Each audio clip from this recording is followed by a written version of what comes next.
All right. Hey guys. So just hanging out today. Gonna be unboxing a bunch of games.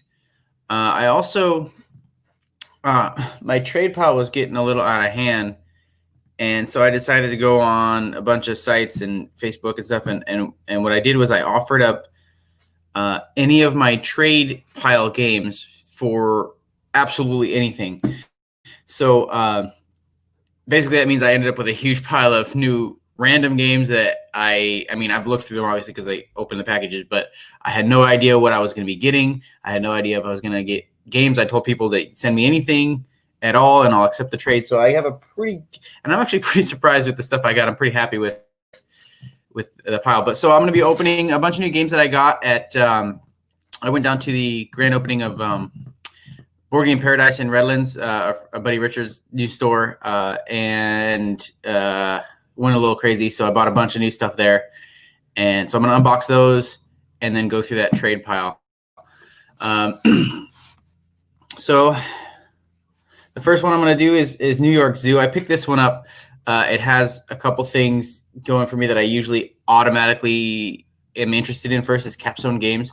They did Pipeline, Maracaibo, Cooper Island. All three of those games already automatically ended up in my top 50. So Capstone Games is one of those companies that as soon as they come out, I'm at least going to give it a look, if not buy it.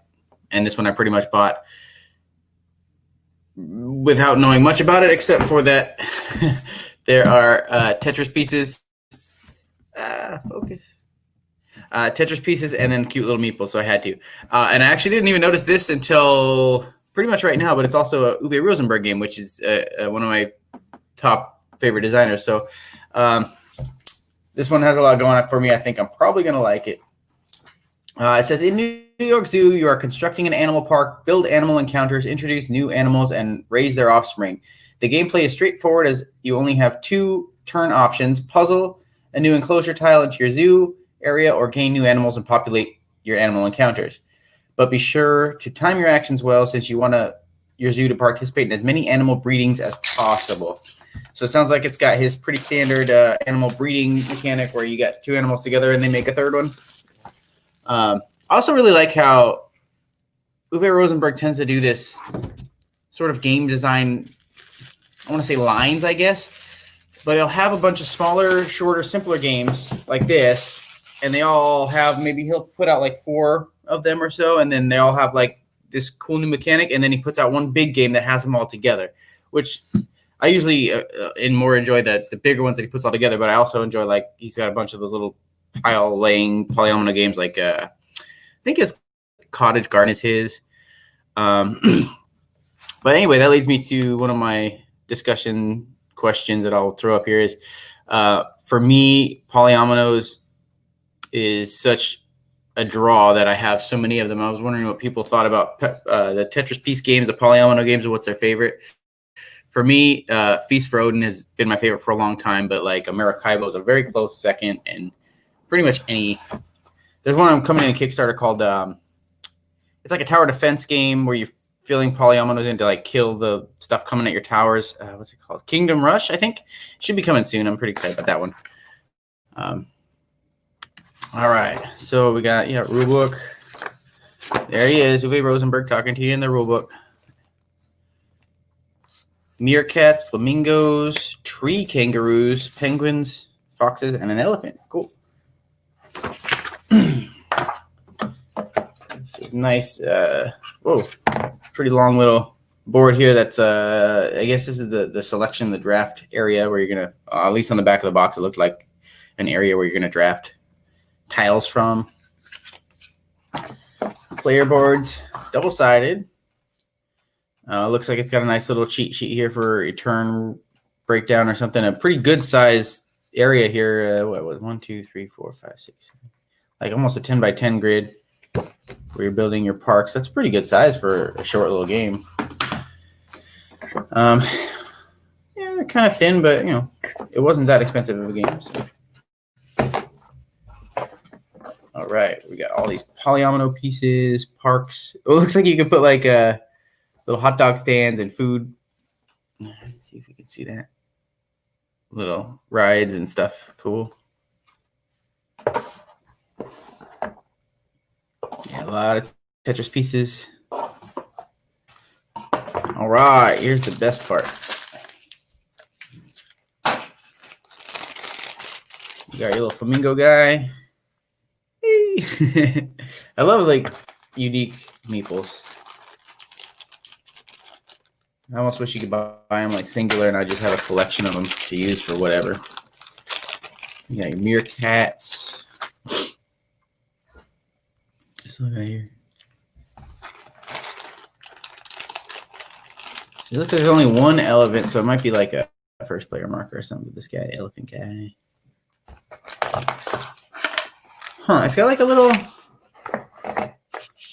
box lid type thing. I'm not sure really what this is for, but it's like a little mini box thing.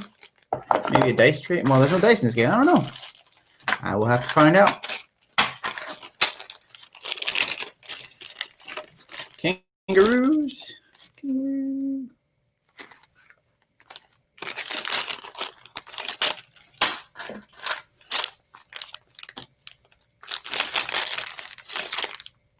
Mr. White Fox guy.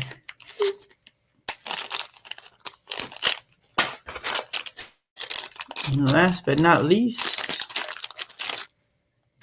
this penguin. Ooh, he's got a little white tummy. I think probably I like the flamingos the best out of this set. Anyway, that is New York Zoo. I will maybe play that tonight with my wife.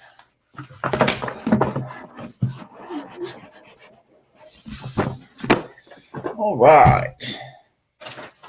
So this one, actually, let's keep with the polyomino theme. I also picked up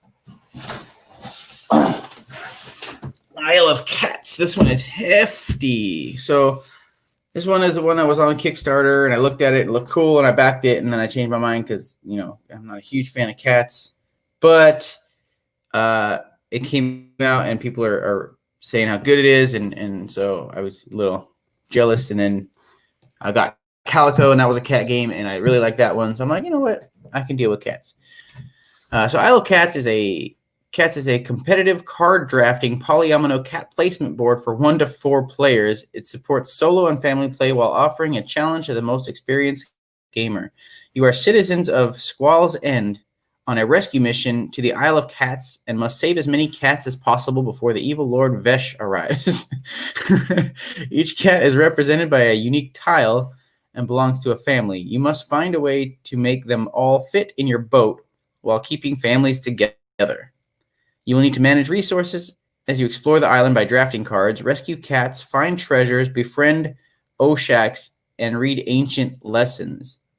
Each lesson you collect will give you another personal way of scoring points in addition to filling your boat and keeping cat families together. Yeah, so this seems actually really fun. I wasn't a fan of the cat theme, but now that I read that little blurb and it's kind of gets a little silly, I really like that. That's funny.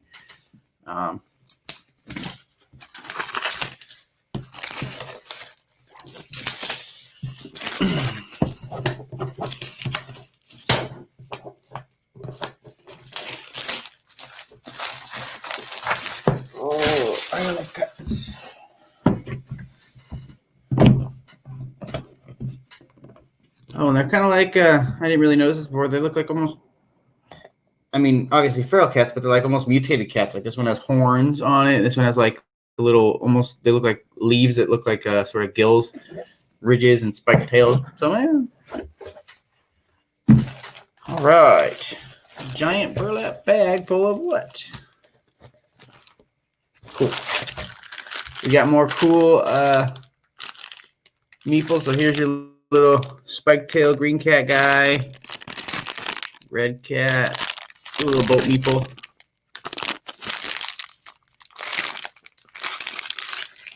These are probably player colors, I'd imagine. A bunch of cards here.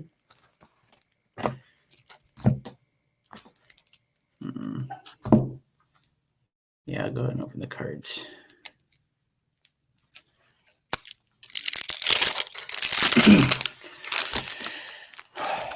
So we got some cards here that look like maybe Not sure, but it's got a little cat with weird shapes.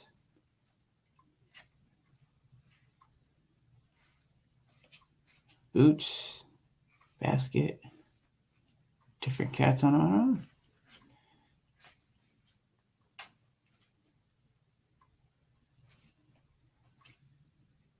I'm actually kind of liking the art on these with the weird cats just kind of laying about in the middle of the cards and stuff. I don't know if that has anything to do with the game mechanically, but it looks cool. Little ability cards, looks like unique abilities. Place your cat on the treasure. Cool.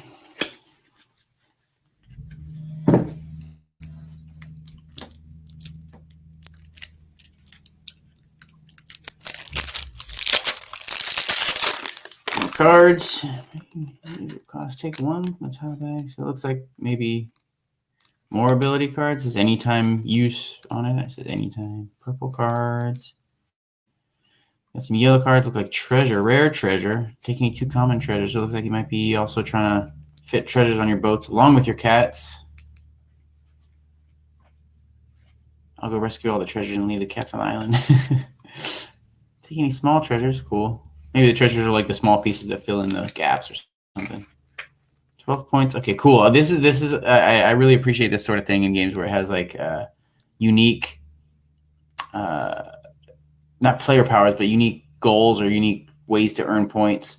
I'm not sure if these are like personal to each player or if they're like just there for globally for each game. But I really like when you have your own way of earning points, and especially when you get to craft that strategy during the game. So like maybe you get these cards while you're playing the game so you can sort of see what you need to go for rather than just being dealt randomly at the beginning. I just like that sort of strategy type of thing. All right.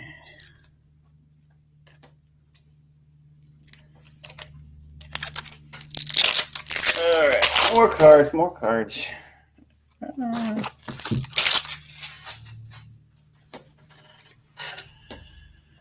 2 points for the card right in front of them. Again, more. Looks like more point scoring cards. There's different cat colors. Lazy mornings. Solo. Probably solo. It's a solo rescue on it, so it's probably a solo mode. More solo mode cards. And a reference card. It's cool. And we got, these are pretty big. I didn't realize how big these were looking at so these are the player boards. These are your ships that you have to fill up with cats and treasures. Scoring cheat sheets. Round summary. That's always nice.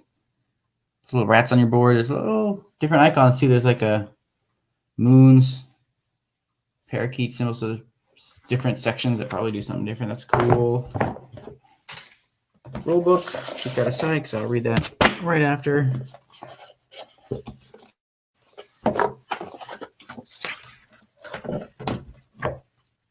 Little cat holder baskets.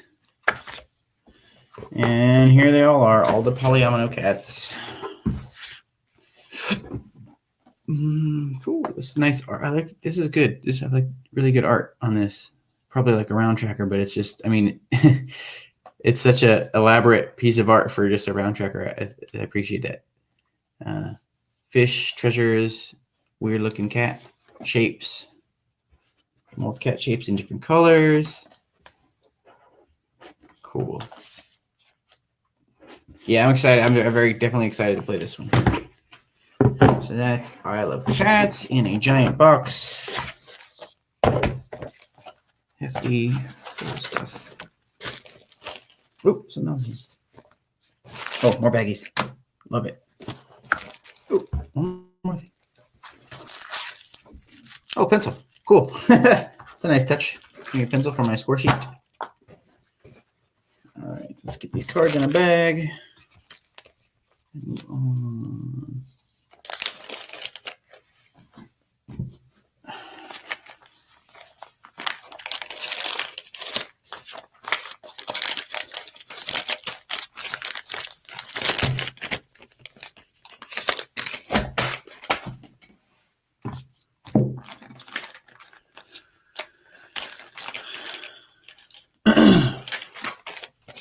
So what other polyomino? Okay, I have tons of polyomino games.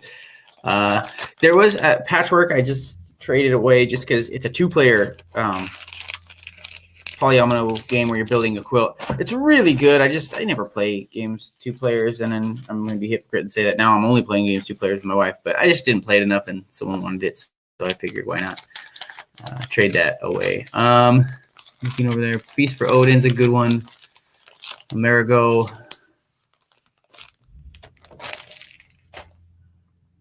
A couple more to add to the polyomino collection.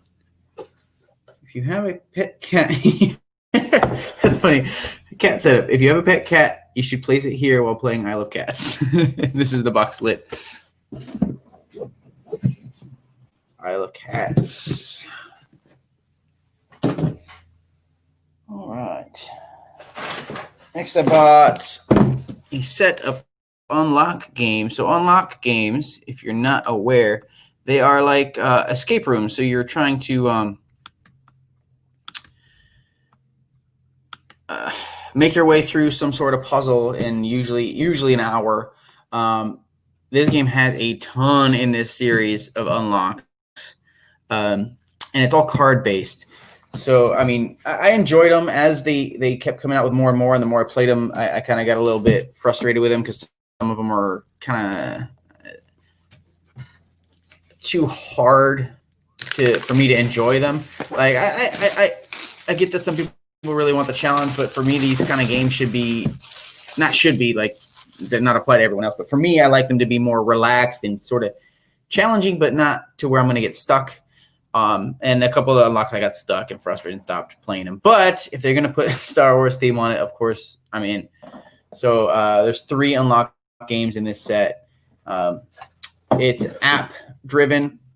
I'm not going to open the cards because that'll be spoilery, but yeah, so there's just in this little ad alone, there's 6 sets of 3 in each set.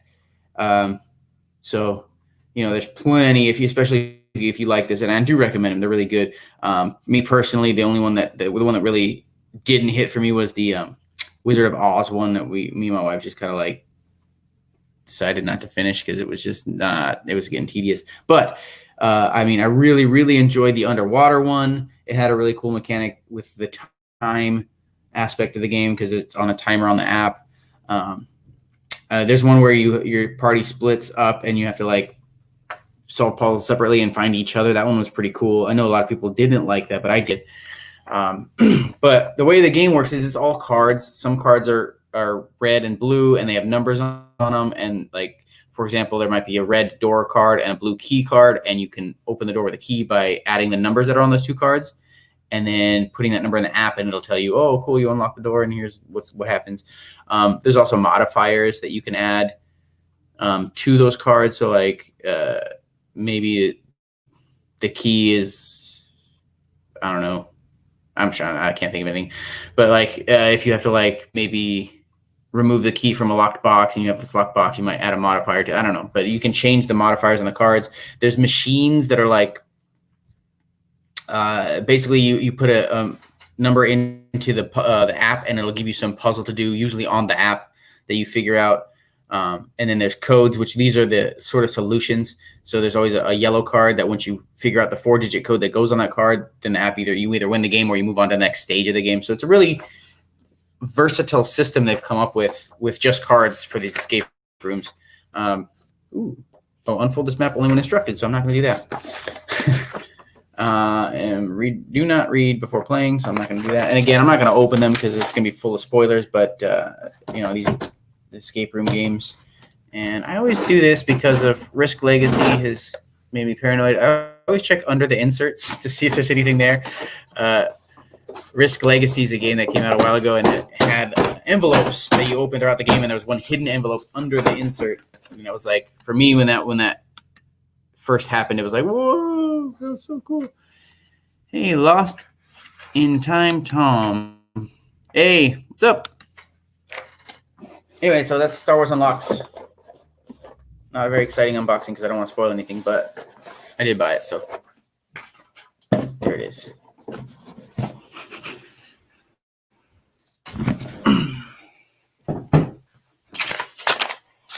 we got Strike.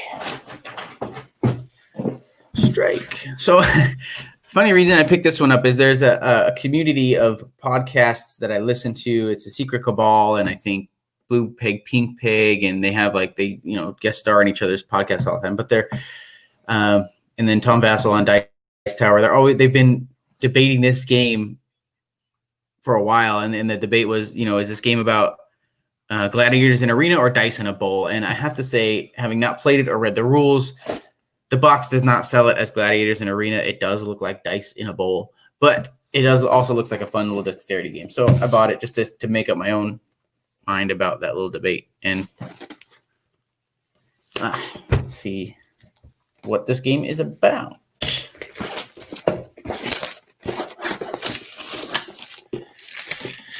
All right, so it says roll, match, and win in this fun, easy-to-learn dice game. Throw your dice into an arena, striking other dice to change their faces and collect matching sets. Watch out, though. If you roll an X, your die is removed from the game. Play it safe by rolling one die or push your luck and keep rolling for a chance to make more matches. The last player with dice wins. All right, so this seems like a simple, random dexterity game, which is, cool for... Hey, Tom, I figured it was Tom. This is my friend Tom. We used to hang out and play games until the world got shut down. So hopefully we'll be back at it again. I know Tom was looking into trying to do a Star Wars RPG. That sounds like fun. I'm not totally into RPGs, but Star Wars would be fun for an RPG game. So yeah, it looks like basically you just have this little bowl thing here. You're throwing dice in it, and a nice little pad for the bottom so it's not so noisy. I don't know how you keep track of whose dice are whose, but anyway, not much to it, but that's Strike.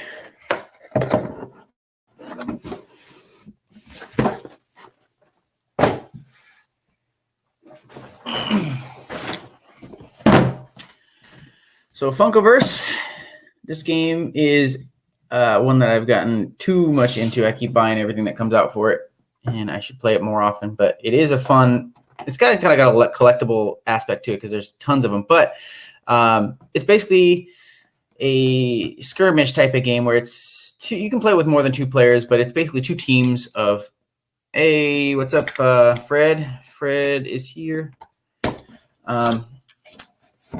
It's basically a skirmish game, but the cool thing about it, well, it's got cool mechanics, but the coolest thing about it is these little Funko Pop figures. They have all kinds of different versions of this game, and you can mix them together. So you can take like the Golden Girls version and have them fighting the raptors from the Jurassic Park version. So you can make some pretty funny, interesting little teams. You get to make 3-person teams that have cool abilities. So there's a lot of cool like team building meta game stuff you can do. You can draft them, you can whatever. But this is the newest one that I got, is the Nightmare Before Christmas set, which I'm a little late for Halloween, but new for Christmas, and my son's starting to get interested in Jack Skellington, so I figured this might be able to trick him into liking games. So this one is Ultimate Face-Off Pop Battle featuring 2 Oogie Boogie dice. So it's got unique dice. That's cool. But basically in this game, you're fighting each other. There's a cool mechanic where each of your characters comes with 1 or 2 little tokens that you spend to do the abilities on the cards, but the tokens go on this cooldown track, which I'll show you once I get. I hate when they box the games like this with these stickers. Anyway, it has this cooldown track where you spend the tokens to this track, and then every turn they move down. So the tokens come in 3 colors, and if you have a really cool red ability on 2 of your characters, you have to kind of like be careful about when you use it, because that token is going to be gone for 3-4 turns or whatever it is. So we got Jack Skellington, the little brain guy, I don't know his name, Oogie Boogie, and then the stitched up girl. I don't know their names. I was not a huge fanatic of Nightmare Before Christmas. A bunch of tokens. These are the victory point tokens. So the way you're playing this game is you're fighting each other, knocking each other down. You'll get points for that, but you also get points for, there's different scenarios. There's like King of the Hill scenario where you can get points for controlling an area on the board. You can get points for various different things. But we got Zero in Ghostly Force. So Zero must be like a little token character because there's no figure for him. but sometimes some of the characters' abilities is that they have little pets that run around with them. The Game of Thrones ones actually had these really cool. They had, it had Ghost as it was one of those little pets, and it had the dragons as one of these little pets. But what was great about that is that they make Funko Pop keychains, and they sell dragon keychains from Game of Thrones, and they sell a Ghost one, so they were perfect way to bling out those tokens. I wonder if they have a little mini keychain Zero, because I would buy that. So we got Sally.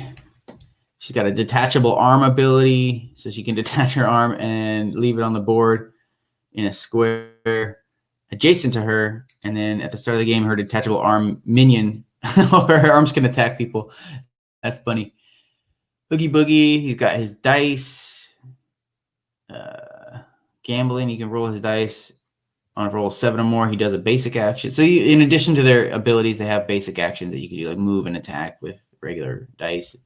But usually the abilities have better attacks and stuff. But again, you lose those tokens when you do that.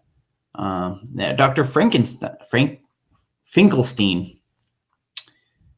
Place a Igor. So he also has Igor minions. So he has some minions as well. And then the other cool thing I always like to dig into these games is they come with items. So your team, you can augment with items, and they actually have little plastic items that they fit in the hands of these little pop figures. So it's kind of cool. So you can tell who's holding the item. Where is the items in here, though? So we got Fog Juice. At the beginning of the game, add 1 gray ability token to your pool. So that gets you extra tokens for abilities. And there should be another item in here somewhere. That's Jack Skellington's ability thing.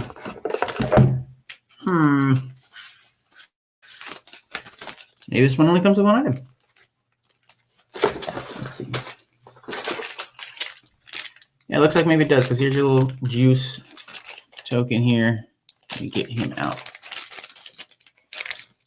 Dude, Daniel Cortez?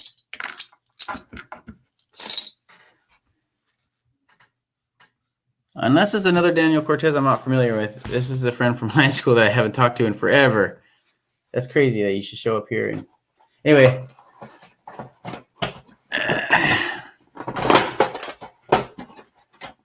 Jeez, are in there tight. So yeah, you have your little Sally figure, bobblehead chick, and she can hold her item here. There you go. So you can use your Apologies Potion. Apologies Potion from the Harry Potter one. But anyway, that's funkoverse. This is, like I said, one of many. But if anyone collects Funko Pops or is into the funkoverse, let me know what your favorites are. They have a Back to the Future mini funkoverse one that is my absolute favorite. It has Marty and Doc, and I just love Back to the Future, so that's my favorite. And also with these funkoverse ones, you don't have to collect them all. Every single one, even the small ones with 2 characters, are standalone. So you don't have to buy you don't have to be a junkie like me and get everything. You can just buy one of them, your favorite one, and just play it with the 2 characters per team, or 1 character per team, or whatever it is. Anyway, that's that. All right, so this one is Tiny Towns Villages. This is an expansion to Tiny Towns. Tiny Towns is a great little game where it's like a drafting, where you're taking resource cubes and placing them on a little board. And then when you make certain shapes of certain colors of cubes, you can build that building and place it on there. And those buildings usually give you scoring opportunities or abilities. It's just a really cool, easy, quick game. And this is the Villagers expansion. There's another expansion, Fortunes, which I haven't had a chance to play yet. But I have it, where you can earn coins by building multiple buildings in a single turn, which is pretty difficult to do. And then you can do something with the coins. I'm not really sure what you do with them because I haven't played it yet. But honestly, that other expansion, when I read the rules, it sounded cool, but it wasn't really getting me juiced to play it again. This one, I have no idea about it. I just got it because Tiny Towns is great, and more Tiny Towns is great. So what do we got here? Tiny Towns Villagers word has spread far and wide of a thriving little civilization in the forest. Creatures with incredible talents, from engineers to merchants, have come to visit these towns and decide where they will make their new homes.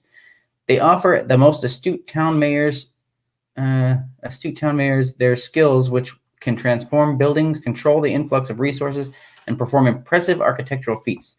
The world of tiny towns is getting a bit bigger. Big old rule book. Oh, cool. Little squirrel me. More. This is like, I guess the theme of today is animal meeples. We got little squirrel guys here. Squirrel. Oh, this one's a rat. Never mind. They're different. Oh. There's hawks and hedgehogs. I thought they were all squirrels. Got all kinds of little dudes in here. They're all brown. So, squirrel. All right. We got some hefty tiles here that have like, oh, it looks like you place those little animals on the board and, ooh, where's my camera? There we go. You place it, looks like, up here by my thumb, it looks like you can somehow use the animals to add resources or move them or something. And actually, these are all the same, so I wonder if these are just like player references because all of these have the same set of icons on the top, which leads me to believe, and the same art. So it's probably just like a player cheat sheet type of thing. We have villagers. So these have, yeah, so it looks like it gives the abilities or defines the abilities of the little meeples. So like, for example, this one gives your little squirrel guy construct a building with one fewer resource. Yeah, we got little villager abilities for all these. Cool. And then these look like the size and shape of the buildings. Yeah, so more buildings. So these are in the game how you pick a random set of these. There's usually one of each type. And then it tells you the shape you need and the colors to build that building. And then on the bottom, it tells you what that building does. So there's like a mechanic where certain buildings have to be fed. So this one will feed some of your buildings, and buildings that are fed will earn you points. So there's a pretty good amount of new buildings here. So that's going to add a lot of variety. I really like this game. I need to play it more. Because now I have 2 expansions I haven't even tried. So cool. Tiny Towns Villages. So that is it for my new purchase games. However, now I have a giant stack of my randomly acquired games that I offered up my trade pile for anything people were willing to send me. I was expecting to get a bunch of like maybe little cheap games, people trying to get value, which I'm okay with because I was just trying to reduce my pile and get some cool stuff in the trade. And I was expecting to get a bunch of games I already own, but I'm very happy with how this turned out. So the first thing I got on top here is this little guy here. Someone sent me, well, not someone, Ruel traded me this guy. He's the Gameland Knights plushie, so I have him sitting in front of my tiny Epic games because he's like the logo for that company. So he's on my game shelf protecting my games. Or he's got a little sword with a magnet. So that's cool. And this is kind of like what I was hoping for, like cool little random stuff like this. Not necessarily board games because, again, I'm trying to reduce my trade pile. Also got Escape. Scooby-Doo Haunted Mansion game. So this is another escape game. It's not quite like the Unlock ones. It's not all card-based. So this one has, I guess, like character abilities. So you have characters that have their own books and you read them. I'm not going to, again, open anything because this is all spoilery, but I know it has locations. I kind of read through the rules a little bit earlier. The numbers on these guys will augment numbers in the room that will allow you to do their ability. Like, for example, if Velma, I don't know, Scooby-Doo. Velma has a research ability. So if you see like a book, and the book might be like, I don't know, number 1, 2, 3, you place her on it and it'll add a 1 to that. And you look up that 4-digit number. So if she wants to research that book, it's 1, 1, 2, 3. Or if, Scooby wants to smell that book, it'll be 4, 1, 2, 3. And you go look up that number in their little book there. So that's a cool little thing that I haven't seen in these escape games, little character abilities like that. Anyway, I don't want to dig too deep into this because this will be spoilery, but this is another escape game, which these are great for well, some of them you have to destroy stuff when you play it, but these are great for like cheap little games you buy, you play, you enjoy it, and then you hand it off to your friend or you trade it because it's once you've done it, you've done it. So that's that. I also got, I'm surprised at how this community of people that I put this request out to, I think they actually went to my trades list and looked at stuff I actually wanted rather than just throwing me stuff. Because Meeple Circus is one I've been looking at for a little while. It's a stacking dexterity game where you get like little requirements and you draft pieces and then you stack them up and try to earn points. So this one has, again, I dug through the pile and went through the rules for almost all of these. Oh, yeah. Daniel needs my hat. Amazon, Daniel. Back to the Future hat. Anyway, so this one, it has like a bunch of meeples that you stack. So there's different colors of meeple that are different like skills of acrobats. And like, for example, the yellow ones, I think you get more points if they're on the ground. The blue ones get more points for more stuff that's on top of them. And the red ones get more points. They have to be on the top. And depending on how high they are, you'll get points. You use this little ruler guy to measure how high the stack is. And wherever the red guy is, that's how many points you get.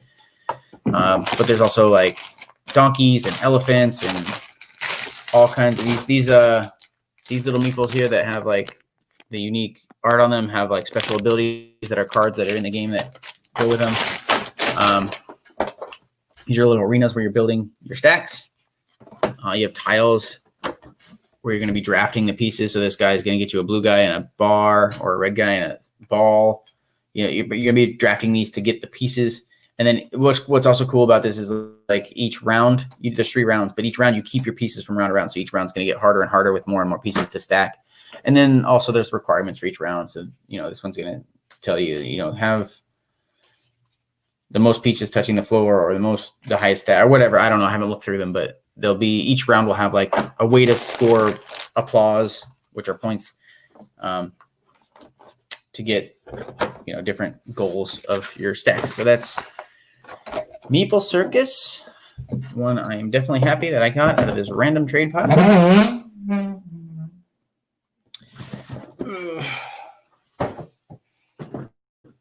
Plankton Rising. So this one is like almost like a card drafting game.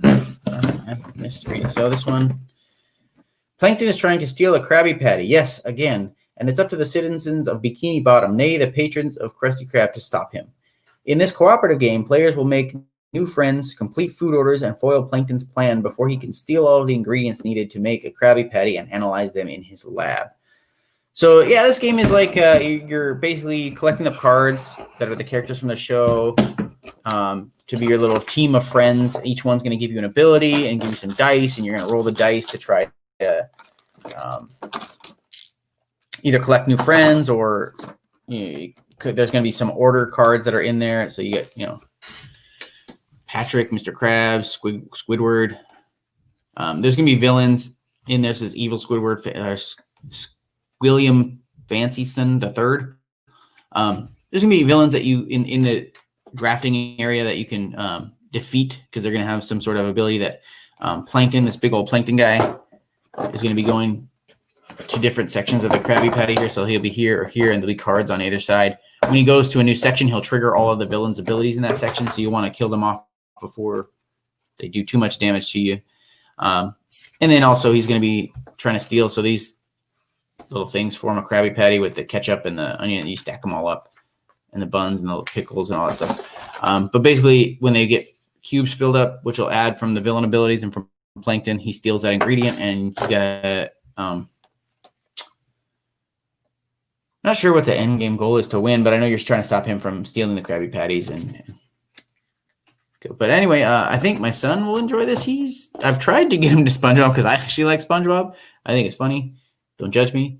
But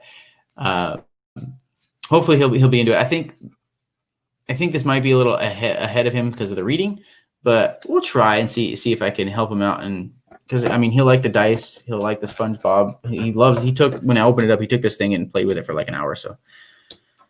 Anyway, that's Plankton Rising. And if this sort of game is your style, the OP, I think they're a company that keep changing their name. It used to be USA Opoly, but they have a whole series of these games. There's the first one was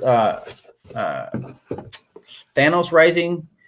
There's a big old cool Thanos figure in the middle, and you're building a team of superheroes. There's Death Eaters Rising. There's a Harry Potter version. There's I think a Star Wars version, which I don't know is available in the US because there's weird copyright rules about Star Wars games in the U.S. and Op keeps putting out really cool games that I get all excited about, and then I find out I can't get them here.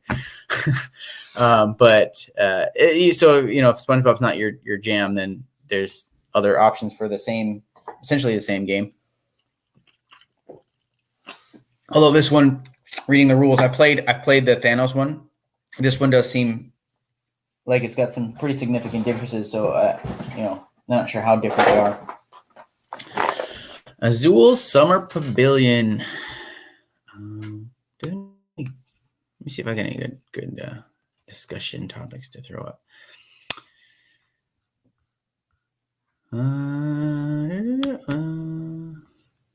I'll save them. So Azul, this is the third Azul game. They're pretty abstract tile laying games where the theme is you're building. I don't care who, doesn't matter. There's really no theme. You're just playing with cool looking tiles and making patterns. But they're really, really, really good abstract tile laying games. In the turn of the 16th century, King Manuel I commissioned Portugal's greatest artisans to construct grandiose buildings. After completing the palaces of Evora and Sintra, the king sought to build a summer pavilion to honor the most famous members of the royal family. This construction was intended for the most talented artisans, whose skill meet the splendor of the royal family deserves. Sadly, King Manuel died before the construction ever began.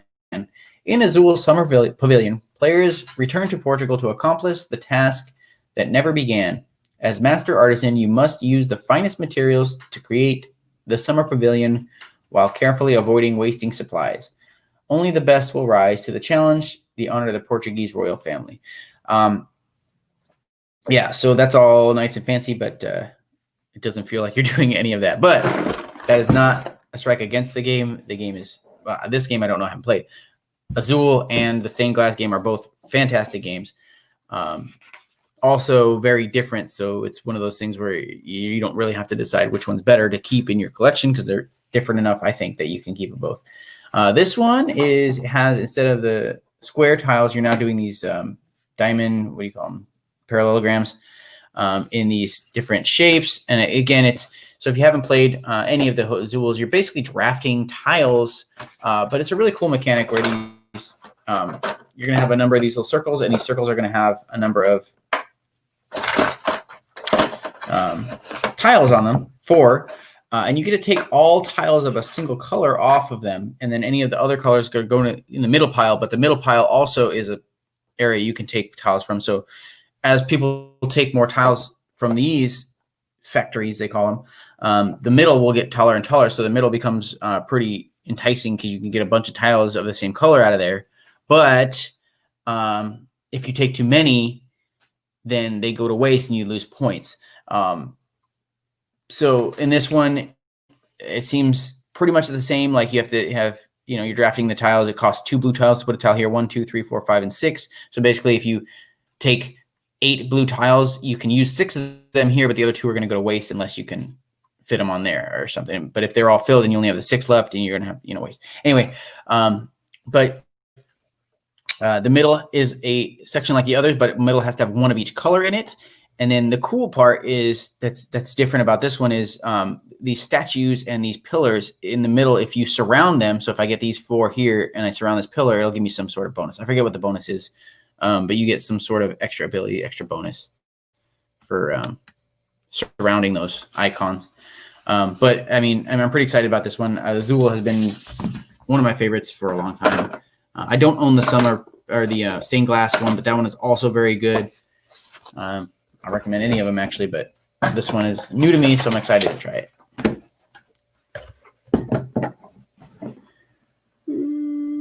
All right, what else? Copenhagen. So even more polyominoes. So this is another very simple tile puzzle-y kind of game. This one's the most Tetris-like that I've ever played with the Tetris pieces. Where's the English one? Thriving metropolis filled with grand architecture and unique harbors created by crisscrossing canals. One of these is New Harbor, which is famous for its colorful garbled houses perched along the waterfront. In Copenhagen, players face the challenge of constructing new facades that will fit perfectly into the beautiful harbor scenery. They will do this by collecting cards from a display and exchanging them for facade tiles of that color, place on their own houses. By finishing certain spaces or floors, they will gain powerful special abilities, which they can use for the rest of the game. The player who places their tiles in the best way and uses their abilities cleverly will be the winner at the end of the game. So I played this game before. I really like it. I didn't end up buying it because I had tons of Polyomino games, but I'm really glad I got this one in the random because this is one that I've been like wanting but not wanting to spend money on because I don't need it. But hey, now I have it. So basically, your Ticket to Ride style. There's going to be a bunch of cards laid out that are basically just going to be different colors. There's really not much on the cards. I mean, there's art, but like it just has the colors and the reference to which tiles you can get with those colors. But basically, you're going to be drafting cards and then trading those cards in for those tiles. So like, for example, and I might be getting this wrong because I'm playing a while, but for example, this yellow card, if you draft 2 yellow cards, you can trade 2 yellow cards in for this yellow 2-piece or 3 for this L piece or 4 for this S and 5 for the big S. So basically, you're taking cards, Ticket to Ride style, where you can either take 2 face-up cards or a face-down card from the deck, and then spending those cards just like you would on the trains. But instead of buying trains, you're buying Tetris pieces. So I feel like this game would be the perfect version of Ticket to Ride for me. But Ticket to Ride has tons of expansions and this game does not. So Ticket to Ride will stick around for a while because of that. Anyway, so those are the cards that you're drafting. This is the harbor where you just put the deck of cards and then the cards go around there and you can pick 2. And I think you have to pick from, I don't remember how it works, but these are the player boards where you're actually going to be building them. So I believe, if I remember correctly, there's like when you cover these icons, you get some sort of ability, which is going to be different each game depending on which tiles you're playing with here. And then also for the rows, when you build up that high, you get another bonus, I think. But I really enjoyed the time I played this game. So I'm glad I have it.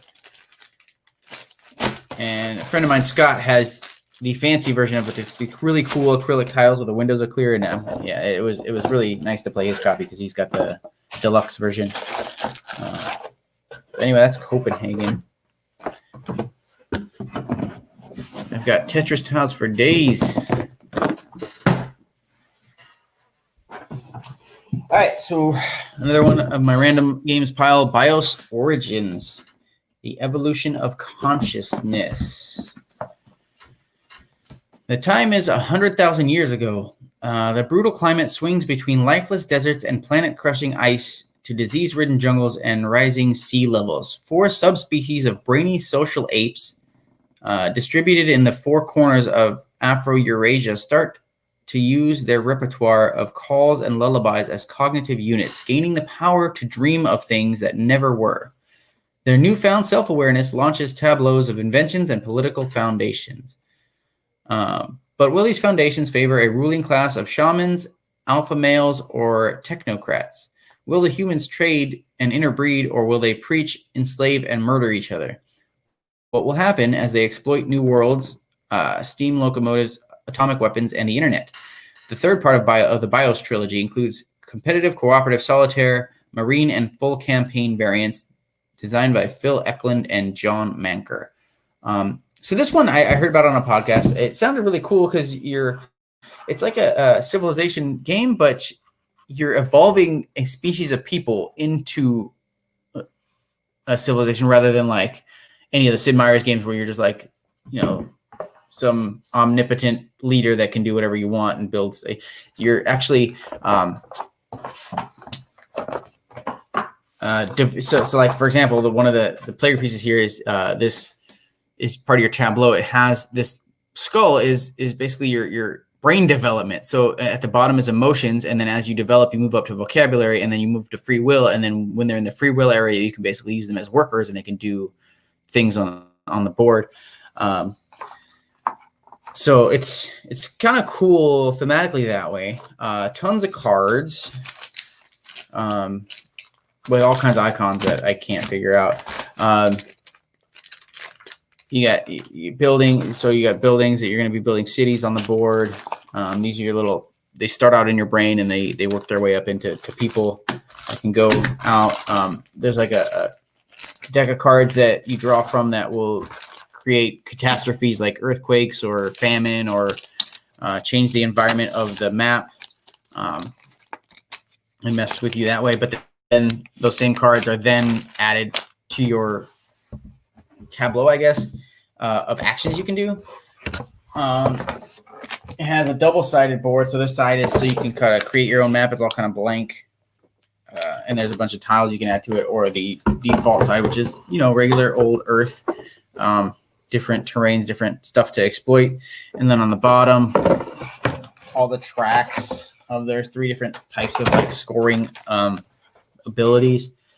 You're going to advance on different tracks, and each of them has a scoring ability, and there's some sort of mechanic where I guess your highest score is your score of these 3 areas. It seems really, really interesting. I dug into this game a little bit when I saw it in the pile, and I pulled out the rule book, and I got about 10 pages in, which is halfway, and I could not. I don't know if I'm ever going to play this game. The rule book is written like a legal document with, you know, tags for reference. It's borderline unreadable, and I just could not take it anymore. And I've read a lot of rule books. This one is not going to do it for me. So if I can't find a good rules explanation video online, then I don't think I'm ever going to get to play this game. I have so many games that with this, when I was reading the rule book, it's like I kind of had this moment where I'm like, you know what? I have so many games that I don't want to waste time figuring this out. So hopefully I do, because it does. Hopefully I find a good rule video, because I do want to try it. It sounds very interesting, but again, this is the first time I've ever given up on a rule book. But anyway, it looks really cool. I do want to try to figure it out. I'm going to go online and look later. I kind of looked a little bit already, and it kind of seems like the Phil Eklund rule books, this is kind of his par for the course as far as how he writes them. So maybe I'll steer clear his games. But yeah, it seems really interesting. I do want to figure it out. Anyway, that was BIOS Origins. Sushi Go Party. So Sushi Go is a drafting game where you're drafting sushi and getting points for it. And the party version is cool because it has different setups every time. So it has a bunch of different cards in it. I don't think this one has like a... Oh, it does. It's a party platter of Mega Maki, Super Sashimi, and Endless Edamame in this expanded version of the best-selling card game. You will earn points by picking winning sushi combos. Now you can customize each game by choosing a la carte from a menu of more than 20 delectable dishes. What's more, you can invite up to 8 players to join you in your sushi feast. Let the good times roll. So, so Sushi Go is a good little game, and it's a set of cards, and you draft them, and then like, you might get points for having sets of yellow cards, or you might have like another card that's like, if you have 3 of them, you get this many points, but if you have 4, then you get no points. So you're trying to like collect sets that get the most points. And again, this one has a variety of cards. So I like Sushi Go, but I never bought it because it didn't seem like a game that I would play much because the cards are the same every time. But Sushi Go Party fixed that. And it's just a cool little drafting game. So this little board here, it's got the little inlaid area so that you can stick the tiles in here. And the tiles are basically what random cards are going to be in the deck of cards. And then this is just a reference for those cards. So you'll have the tiles in here that'll tell everyone what's in the game and what those cards do. And then here's all the cards here. So you have, some specialty cards like takeout box where you can flip any played cards. Each are worth 2 points. So you can maybe points that aren't cards that aren't getting you any points. You can get 2 points out of it if you didn't manage to draft sets that you needed.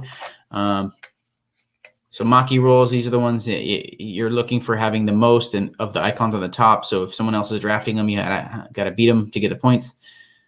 So yeah, it's a cool game, but now it has a ton of variety, which is great.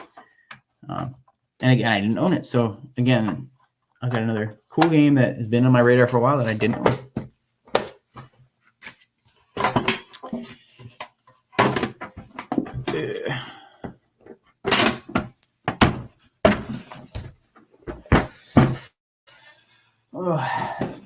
right. So Telestrations After Dark. If you well, it all fell out of the thing here. Anyway, so Telestrations is a game. It's like telephone game where you whisper something to someone else and it goes around a circle, and by the time it gets back to the front, it's totally different than what it started as. However, this one you're drawing the telephone game. So it says everything is better in the dark. Our favorite party game is all grown up. Telestrations After Dark is adults only version of the #1 LOL party game, and it goes where no Telestrations game has gone before. Draw what you see, then guess what you saw for the hilarious, weird, irresponsible, and just plain wrong outcomes. So basically what you're going to do is you're going to get a card, and this one, for example, I'm not going to use this example on here because, again, Telestrations After Dark is explicit. So basically, you might get a card that says, I'm trying to think of a clean version, dinosaur. So you'll take that card, it says dinosaur, and you'll draw a dinosaur. Then you'll pass this drawing to the next person, and it's kind of like a flip book. They'll look at your drawing, they'll flip to the next page, and they'll write down what they think that drawing is. So they might write down lizard, and then the next person is going to draw what they saw from the previous person writing it down, and so on and so forth. So the more people you play with, the funnier it gets. There is a way to score points with it, but honestly, every time I play it, we just do it and laugh and move on.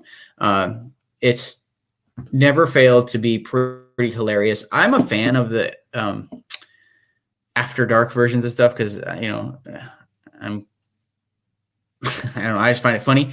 Like I know that Cards Against Humanity is pretty divisive, but I enjoy it. I think it's funny. But I get that it's not for everybody. So this version, the After Dark version, is the explicit version. I think it's funnier. I like it better than the regular version because it has more outrageous stuff. But again, it's totally not for kids. And there is the regular Telestration is clean and fun and just as good. But this one is the first one that I unfortunately already own. So this one will be going on the trade pile, but it's a good game. If anyone is interested, I have an extra copy. But yeah, I'm not going to, all of these things are either outright explicit or very suggestive on these cards. Sterile, peeing in the pool. So those are the cleanest ones I'm seeing that I can talk about. This the other ones. Some of them are just outright explicit.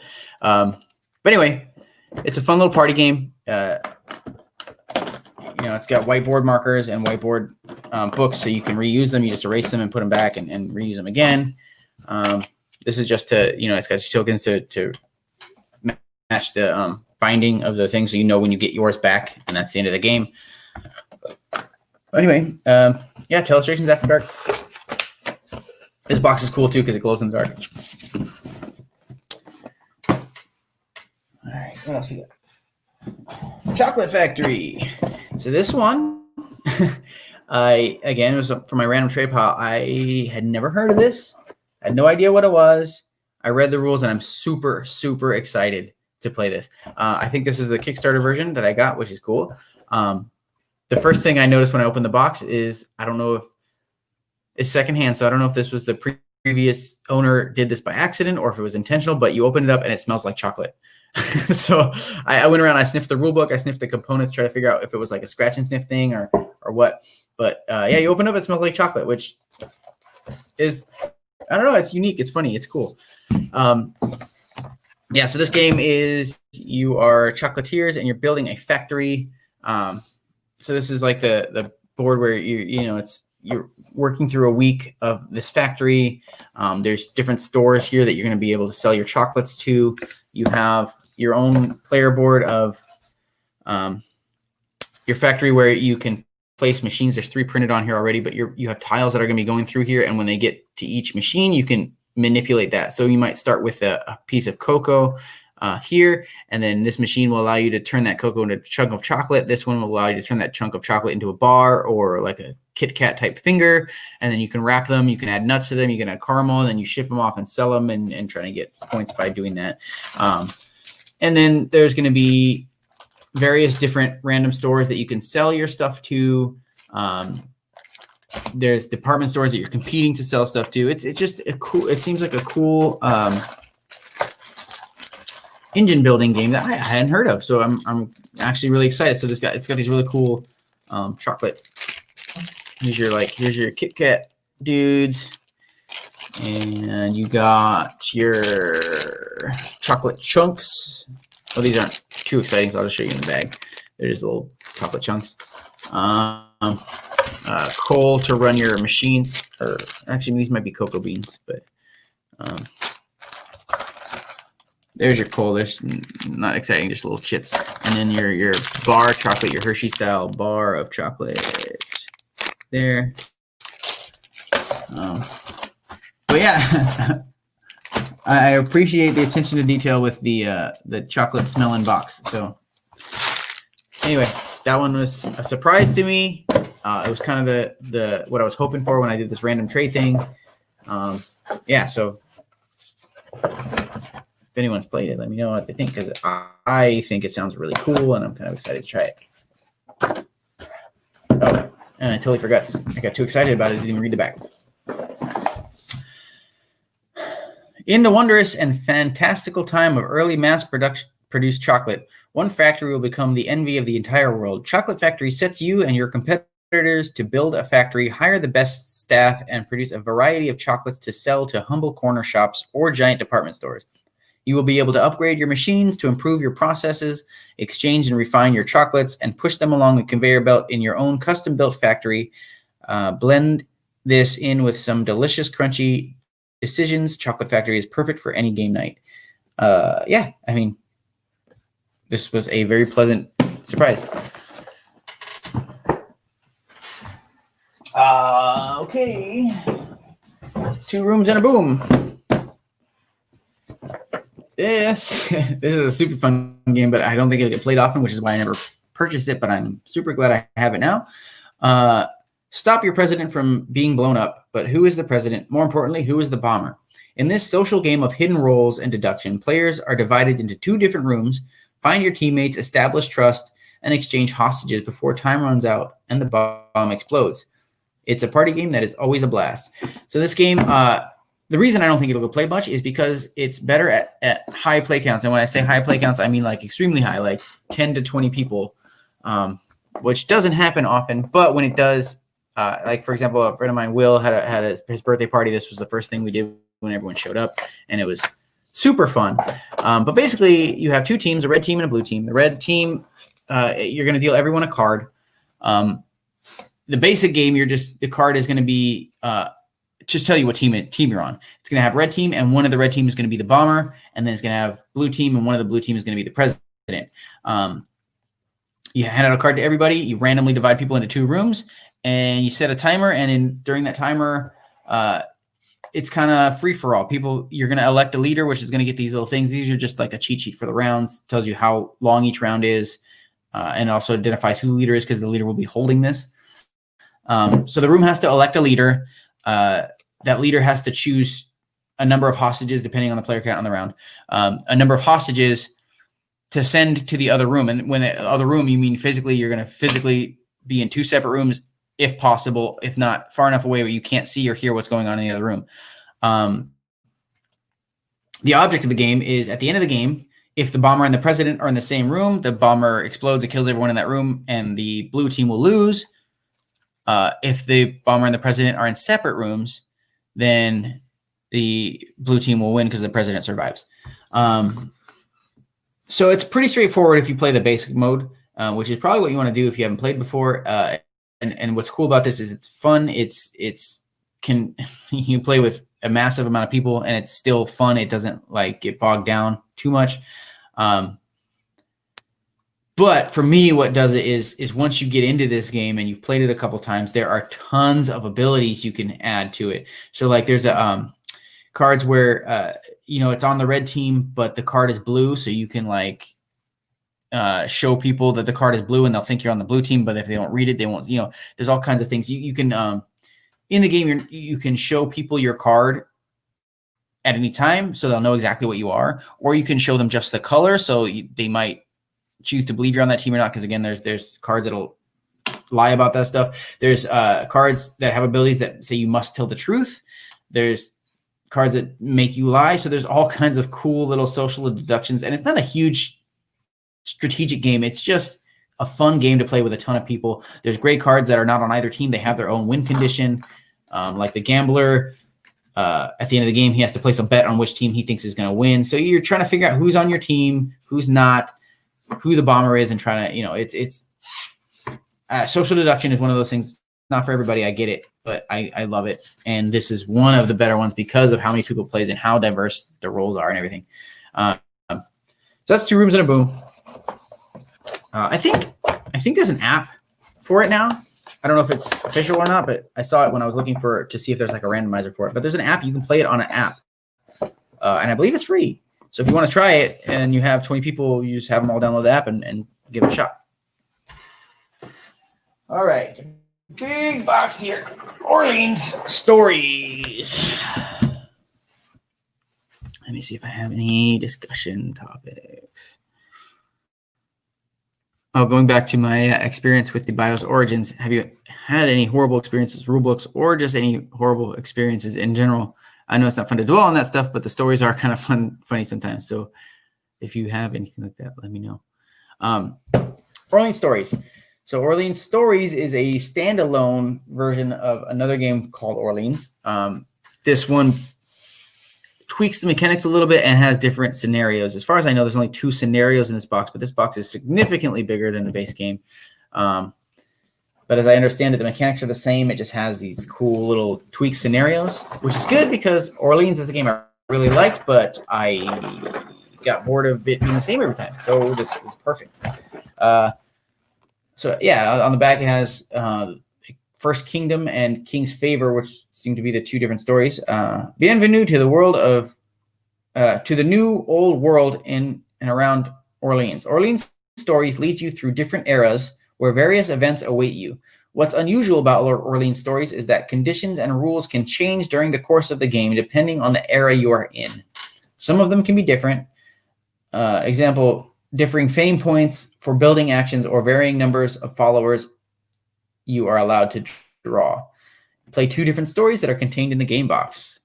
In the First Kingdom, you will experience a thrilling story as settlers in the region of Loire River on your way through the 8 eras where you can stay as long as you like. You will expand your realm, conquer other territories, cultivate and produce established villages, and build fortresses and churches. You will go through times of wealth and success, but also periods of full privation. I don't know that word. And have to withstand hunger and plague. You will fight for your country, and you might have to conquer foreign areas in order to secure your settlers' lives. In the end, however, you can make peace and administer areas with villages together, which helps you achieve further growth quickly. In all this, you must never lose sight of the big picture. The first one to accomplish the given goals will be crowned the first king of Orleans. The second story, The King's Favor, is a highly interactive game in which players stride together through each of the 5 eras. In each era, you have no more than 4 rounds to fulfill the given task, and these tasks become more and more difficult from one era to the next. If you fail, you have only one chance to plead for mercy. After that, the game would end for you. If several players reach the final era and have fulfilled all tasks, the number of victory points that can be gained in various ways describes who will win the King's Favor. Cool. Again, I did read through the rulebook for this one. I'm very excited about the changes they added to this game. It sounds like, for me, strictly an improvement over the base game. So if you're not familiar with Orleans, you have a bag that's going to be filled with chits. These chits are going to be different types of people in Orleans. So it might be farmers, merchants, sailors, and you're going to draw these chips from the bag and then place them on spots on the board. For example, let me see if I find one. Player pieces. See your bags for your chips. There's little storybooks. Technology. Okay, so here it is. So this is what basically all your actions look like, and there's buildings that'll have more actions and change actions. But basically, like for example, the terrain action here. You need a farmer, a blue guy, and a brown guy. I don't know what they are exactly, but once you put a guy on each of these spots, you get to do that action. So you draw dudes every round, and then you place them out. If you want to put 2 guys here and you don't draw the brown guy, you can have these 2 guys sit here and wait until you do. And you're going to be doing things like building buildings, which will give you more abilities. These spots let you send your workers out to a public board. So this is a player board that you only have access to. There's another board where everyone can send their workers to, and that's how you do it with this action here. Build buildings, put guys out on the board, which I'll get to in a second. Spread your guys out, build villages. So you can turn your stuff into villages. If you have villages, you can build churches on them. I don't see the action on here, but you can.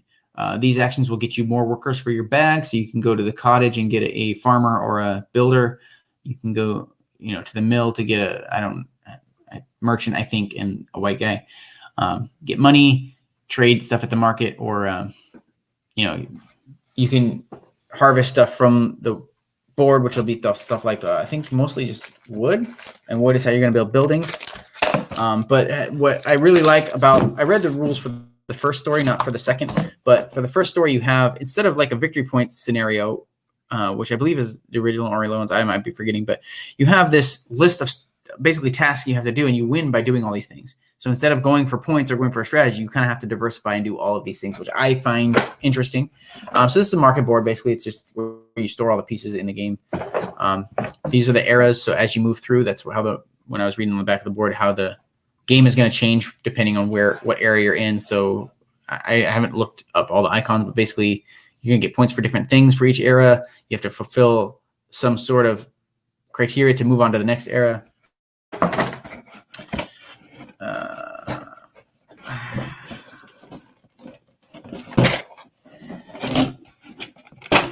This thing does not want to come out. Oh, come on, don't bend my board. All right. Oh, cool. Oh, that fits in there nice and snug to keep all that stuff in place. That's smart. So here's the board. It's pretty boring, but it's boring because you're going to be adding these tokens to it. These tokens are going to be, populating the whole board here. They're double-sided. The other side of every piece is a village. So you might have this will get you wine, but eventually you can build a village on it. So now it will no longer get you wine, but you can build a church there. I think you get bonus actions. Like a lot of the actions say you can trade for every village you have, stuff like that. These are all the different resources and stuff in the game. So it's a tweaked version of Orleans, which is cool.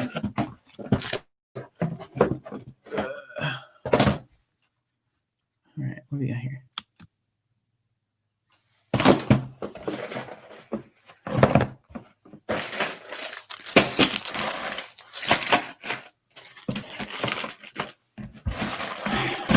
So far, all my second-hand games have been pretty well taken care of.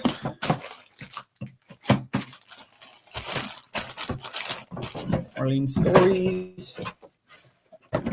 Giant box of Orleans. All right, what time is it? 4 o'clock. So it looks like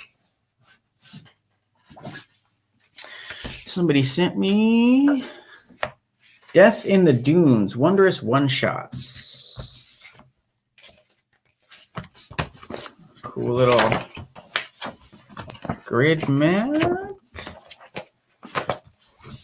Okay.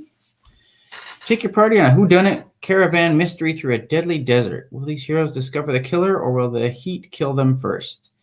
This wondrous one-shot is intended to be played as a standalone adventure compatible with 5e, so it's a D&D scenario. Use the adventure maps of the Oasis tents and Oasis crystals to run the adventure presented in this one-shot. Cool. I appreciate that people are throwing stuff at me. I've never played. Well, that's a lie. I have played D&D one session once, many years ago, but I don't know how to play. So if I ever run across somebody who plays, I will gladly let them have this if they run me through it, because it does sound like fun. I mean, D&D really didn't intrigue me, but I do love deduction games, and this sounds like a D&D whodunit. So that sounds cool.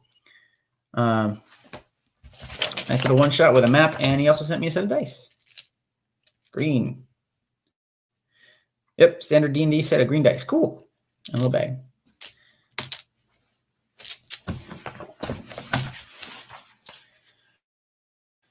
And all right, Lisboa. So someone sent me Lisboa. It's a hefty game. So again, I told him send me whatever I want. I'm impressed that someone was willing to send me such a hefty, valuable game. And I don't own it, and I like it. So another win. So Lisboa is a very complicated, I don't know complicated, but heavy game. Oh, Kickstarter, add-ons, expansion pack. Cool. I got the Kickstarter version with cool stuff. I love that. Put the lid back on so I can read the back.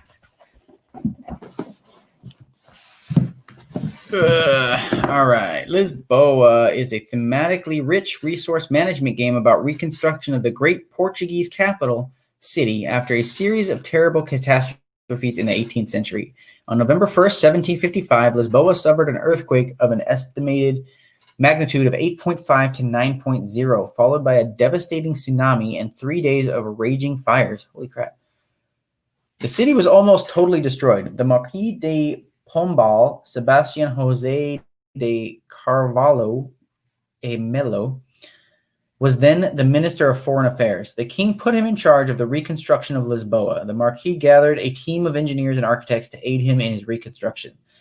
Lisboa is played on a genuine map of the city during the planning of the downtown rebuilding project. The type of businesses permitted on each street was predetermined. The clockmakers and goldsmiths had their street, as did the bookstores and libraries, the tailors and silk vendors, and the tool makers as well. This all comes into play in the Lisboa game board. You are members of the nobility, and you will use your influence to reconstruct the business's development of the new city. Using your limited hand of cards, you will work with builders, architects to build Lisboa anew, while the Marquis develops a commerce and the king oversees the politics of reopening the beautiful new city. While you achieve success, influence, fame, and fortune, you will attain true triumph by collecting the most recognized symbol of greatness in 18th century Europe, wigs. Okay, so I have played this game. I did enjoy it a bunch. I never bought it because my brother owned it, and I didn't see the point in spending another $90 on a game that my brother already had that I could play essentially whenever I wanted. But now I have it too. Yeah, this game is really fun. So it's what's his name? Vital Lacerda. He does a lot of really complicated games that I really like, but unfortunately they're too complicated that most people don't ever want to play them with me. But I keep them anyway because I love them. And this is probably close to one of my favorites. One of my other favorite of his games is Kanban. It's, you're building cars and doing stuff, so you get your little player meeples and stuff. There's pretty standard meeples here. I don't remember a whole lot about how you play this game, but I do remember the like I was reading on the back. And I didn't know any of that stuff. That's really interesting. I might have to look into that because I did not know any of that. Not like I would. I'm not like a huge Portuguese history major, but yeah, that's interesting with the 9.0 earthquake and tsunamis and stuff. And it's also interesting to note that the streets in the game, it's clearly, you can only build certain buildings on certain streets. I didn't know that was historically accurate. That's pretty cool. So this is like a player board. It's recessed both on top and underneath, so you can fill your cubes here, and then I think you slide cards under here, but they gave the recess underneath so that it's easy to slide. It's got that removing buildings from your player board to put out on the board to give you bonuses thing, which I always like. What else? We got cards. We got money chits. I seem to remember something about 3 different colors of cards that you can play somehow. I don't remember. These are the buildings that go on the different streets. More player tokens. Nice fancy white bag full of what? More bags. Okay, so this looks like some sort of bonus chits or something, but Vital Lacerda is very complicated, and I played this game a long time ago, so I don't remember any of it. I'll have to read the rules again. I might twist my wife's arm into playing it, but I already know she's not going to like this. But she'll play it because she loves me. Oh, cubes. Cool.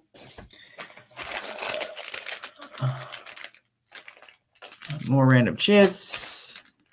More cards that aren't going to be very interesting to thumb through.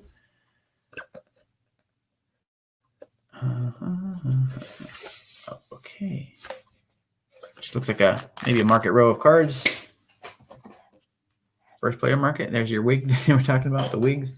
Not sure what that is. And the player board, the main board, which I think is absolutely gorgeous. Let me unfold it here and show you as much of it as will fit.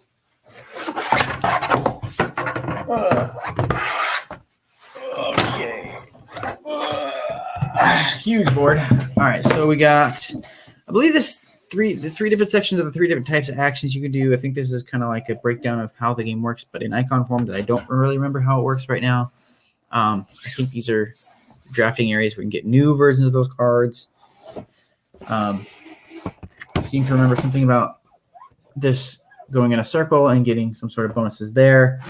This was the main part that I remember about the game over here, which is the streets. The colored streets can only hold certain buildings, and they face a certain way, and you get a bonus depending on what street they're on. And you're trying to get like somehow columns and row bonuses. I don't remember a whole lot, but I do remember that I really like this game. And I'm glad, I'm impressed that someone was willing to send me this. I did send somebody, I probably traded this because I don't know what came from who, because I just got a random box of stuff. This probably was what I traded for the big ass game I had over there. I don't remember what it was. But I'm glad someone was willing to like be considerate about the value. I mean, I just explicitly said when I went for this that I didn't care about value, because I don't. But it's nice to know that people aren't taking advantage of it.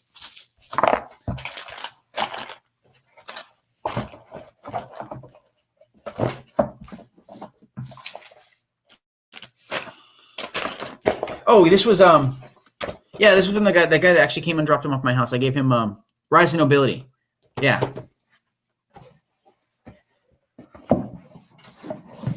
Always meeting new friends on the internet. Oh no. This wasn't from, I don't remember. This was from him, actually. So the last game I have in my giant pile of random ass stuff is Seafall, a legacy game. So Seafall, again, is a legacy game. So if legacy games have a lot of spoilers inherently, so I'm not going to open a whole lot of this, but I have played about a half a campaign with this with my friend's copy. I don't own a copy myself. I would love to play through it again without getting into spoilers. I got myself into a point in the campaign where I was very, very hard up to do anything. I kind of put myself in a corner that I didn't see coming because of the nature of the game. Things change and stuff. And I kind of was really down on it because I'm trying to not spoil it, but I got stuck. I couldn't, from that game on, every game that continued, it was very, very hard for me to earn any points or do anything productive other than attack other players to get them to do what I wanted, because I couldn't do it myself. But I would love to play it again and not put myself in that hole, because the game was fun, had some really fun things in these boxes. So legacy games come with stickers, and as you play the game, you sticker the things, you tear up cards, you change the board, and these changes are permanent. So if in one game I go and I discover Island A is going to now be in the same place for the rest of the game, and it's going to be different for my copy than it is for someone else's copy. It's a very unique experience. Some people hate it because they don't like putting stickers and tearing up cards. I love it because it's very unique, and I don't care. I'll tear up cards all day long. So this one is about pirates. You're pirates or merchants discovering islands, raiding villages, discovering like treasure things. There's a bunch of characters that you can draft, and they change every game. The board is probably going to be pretty blank. Yep, there you go. So you all have a starting harbor, and I think that's all that's on the board at the moment. But again, as you play this game, you're going to add stickers out here, and you're going to start discovering things. And as you go farther and farther out, you're going to discover better and better stuff. Yeah, so this might be a good game to actually get my wife to play with me, because we might be able to actually play through the whole campaign. These boxes are all secret. Again, I've played through about half a campaign, so I know what's in a good amount of them. I think a lot of the stuff in this game is really, really cool. But basically, all these things are going to be unlocked somehow. So it might say at some point you go, and I'm making this up, so this isn't a spoiler. You go, you find an island. The island has a cave. You go into the cave and you find some mystical altar and you pray to it, and it says, "Go open this box." You open this box, it's going to have cultists or something. You know, I'm again making it up, but you're going to discover new random things that are really exciting in this game. Of the legacy games I've played, it's definitely not the best legacy game, but it has had the most interesting things in these boxes. Anyway, that's all I'm going to say about it. The game is decent, but I really like the stuff that you discover in it. As far as legacy games go, I'd much rather play like a Betrayal Legacy or Pandemic Legacy, but this is not a terrible. It didn't really get too great of reviews when it came out. I did like it, but again, I think there was a little bit of a, I don't want to say design flaw, but something I didn't see coming that really broke the game for me, and I didn't like it. But knowing that, I can cheat a little bit and avoid that, but I'm okay with cheating a little bit to avoid having a terrible experience. And then it's not even cheating, it's just knowing that it's coming, I can avoid it. And my wife's not going to care too much, so I will clue her in on what not to do so we don't end up backing ourselves into that corner, and we can enjoy this game all the way through, because I do want to finish it out and finish the story and see all that. Okay, so that is all I have today. As if that wasn't enough, my shelf of shame is now going to probably break when I put all these games on it. I will be back tomorrow, and tomorrow I'm going to play a solo game of Detective City of Angels, which is a deduction game along the lines of sort of like a Sherlock Holmes consulting detective. It will be a little bit spoilery, but the scenario I'm going to play is from the 3rd expansion. So, you know, you got a lot of game to play through before you get to this part I'm going to spoil. And I'm playing it solo, and it's a deduction game. So if you're there and you're in the chat, you can actually play along with me, which I think will be pretty fun. And the other thing about this game is, even though you have these cases spoiled, so you'll know how the case goes, what happens, who did it, and all that stuff. The cool thing about this game, and what I really, really like about it, is you can still replay it. And the way you replay it is the main way that the game is supposed to be played is one versus many, being one person is in charge of running the game and the other people are trying to figure out what's going on. And the one person running the game has to know the solution. And normally that person will open up the secret book and read the solution. But I think it's much better to have played that scenario solo, because there's a different book to read through for solo, so that they know better how to mislead people. And this player is going to get to, like, when the players are investigating, they're interrogating people, the mastermind player is going to answer the questions for that person. And the cool thing about it is that the people that they're being interrogated can lie. So if you played the game through solo, you know which lies are going to best trick you, because you know what fooled you when you played it. And then if you lie to people, they can sort of press you and challenge your lies. And then if you are lying to them, you have to then tell them the truth, and they get like leverage over you. And there's a whole mechanic for that. It's a really cool game, and I love deduction games, and I love this one especially because the game is not disposable once you played it once. Once you play it once, now you can play the mastermind any number of times with any number of other people. Anyway, so I'm going to be playing that tomorrow night. Please come play along if you don't mind it getting spoiled. There's about 17 cases in all if you have all the expansions. So having spoiled one of them, is there's still plenty of content there. And again, you can replay it if it's spoiled. So hopefully you guys can come chat, play with me, help me figure it out, learn the game, and that's it. So also, eventually, I have another stack of games that I'm going to be shipping today. So I should be getting another pile of random stuff coming. And I'll probably do a video on that. So anyways, that's it. Thanks for hanging out. Later, guys.